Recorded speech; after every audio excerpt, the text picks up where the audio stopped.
Hi mga kakulit! Good afternoon! Kumusta kayo?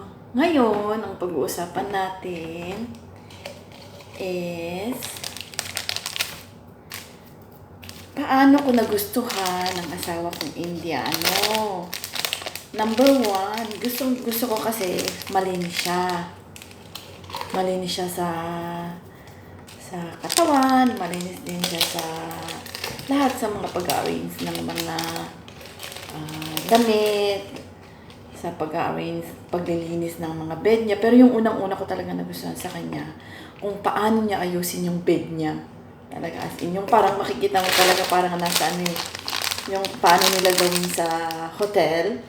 Yun, ganun yun. Yun yung nagustuhan ko talaga siya nung kami nag-look na unang-una. Parang nahiya pa akong umupo sa bed niya before. Ang linis talaga niya, ang arrange niya, pati yung mga gamit niya. Yun talaga yung nagustuhan ko sa kanya na number one talaga.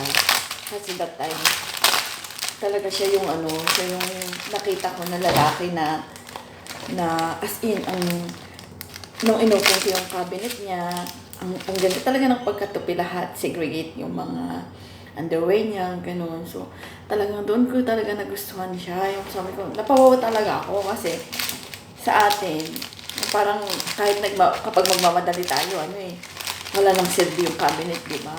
Pero siya, kahit nagmamadali siya, talagang i-arrange niya talaga yung mga rings niya, yung mga bracelet niya, kasi mahilig siya sa bracelet before. Tapos yung necklace, segregate yun. Tapos sabi ko, ay grabe naman to, sabi ko gano'n.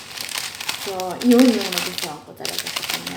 Anyways, ito siya noong una kong meet.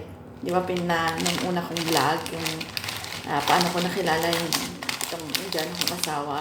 Ito siya ngayon. Ito yung nasa picture. So, yun lang. So, yun talaga yung una kong yung nagustuhan ko sa asawa ko. Yung malinis talaga siya.